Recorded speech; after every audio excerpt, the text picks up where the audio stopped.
Hey everybody, it's Christina of CraftyPaws. I'm here to share a process video on how to build up a scene card.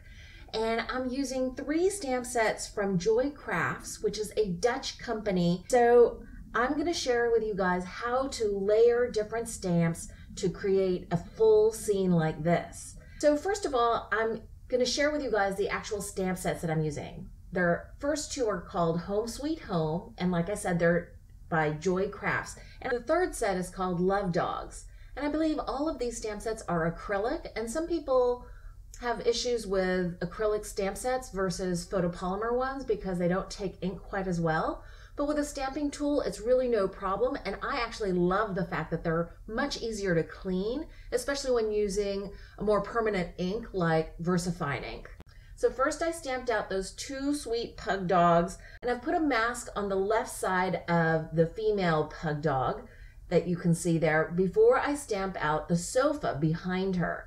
And that's because when you're layering stamps like this, you always start with the most forward image, mask it off, and then stamp the images that fall behind it.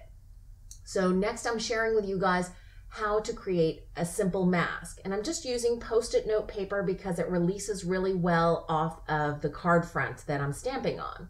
And I'm going to re-ink that sofa stamp and re-stamp it onto this Post-it note. And then I'm going to fussy cut that out with just a plain pair of scissors. I love using these Fiskars spring-loaded scissors because it really is easy for me to handle. I can kind of just push down on it a little bit and then rotate the paper in my left hand so it goes around the image really easily. Now this is really thin paper too, so it's not difficult, but as you can see, it was really quick to do that mask. Now I'm replacing the mask of the little pug dog's face and then the sofa, just in case the next stamp goes a little bit further down.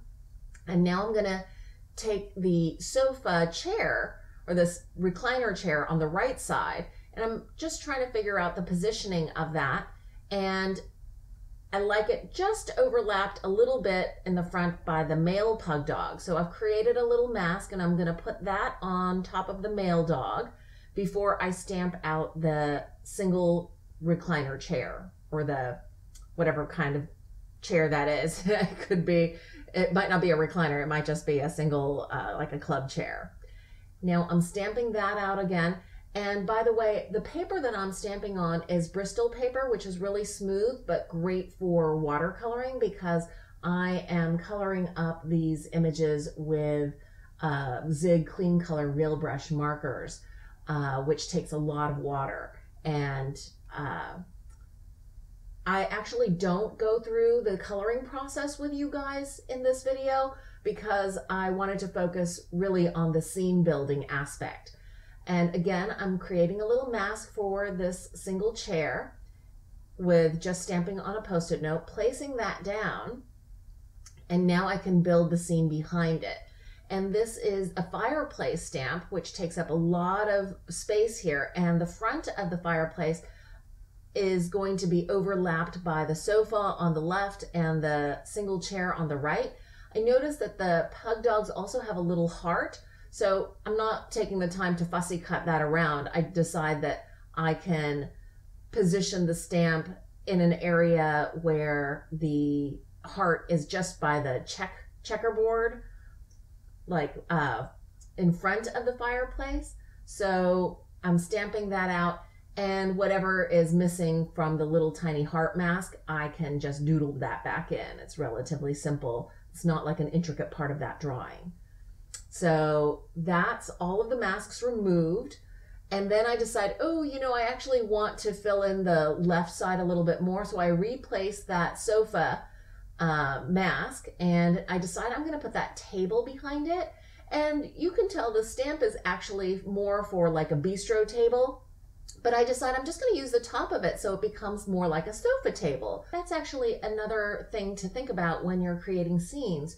You can use different stamps slightly differently just by what you're going to show versus not show. So I'm creating another mask of just the top of the sofa table because I want to layer even more stamped images behind it.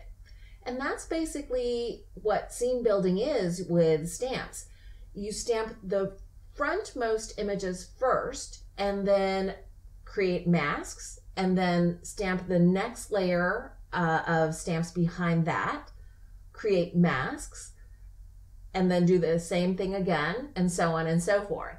So at this point, we've got the pug dogs in the front, the sofa and chairs in the next level, then the fireplace in the next level, then the sofa table, and now we're doing lamps flanking the fireplace. So I'm putting the mask back on the single chair, and I've left the masks on the sofa and the sofa table to stamp out these two tall floor lamps. And I've done one on the left, and now I'm stamping the one on the right.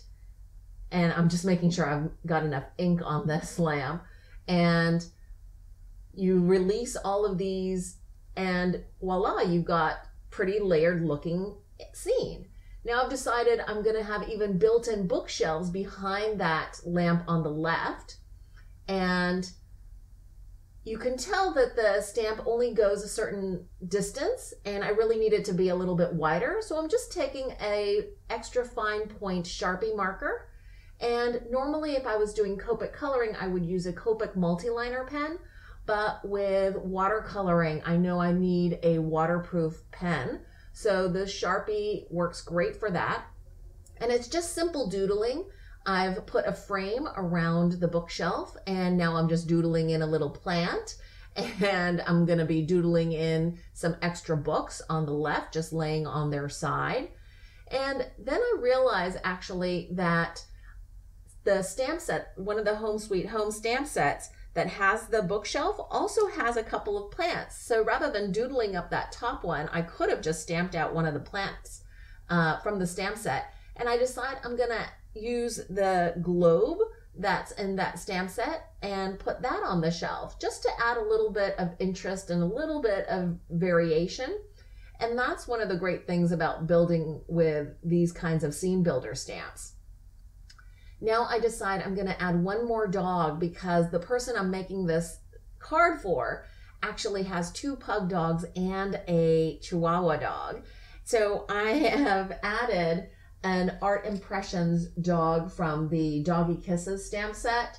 And I'm just gonna stamp out the front part of the dog because I think this dog is actually a little bigger, and I wanted the scale to fit better with the pug dogs. And I just wanted the front part of the dog come in the left side of the scene.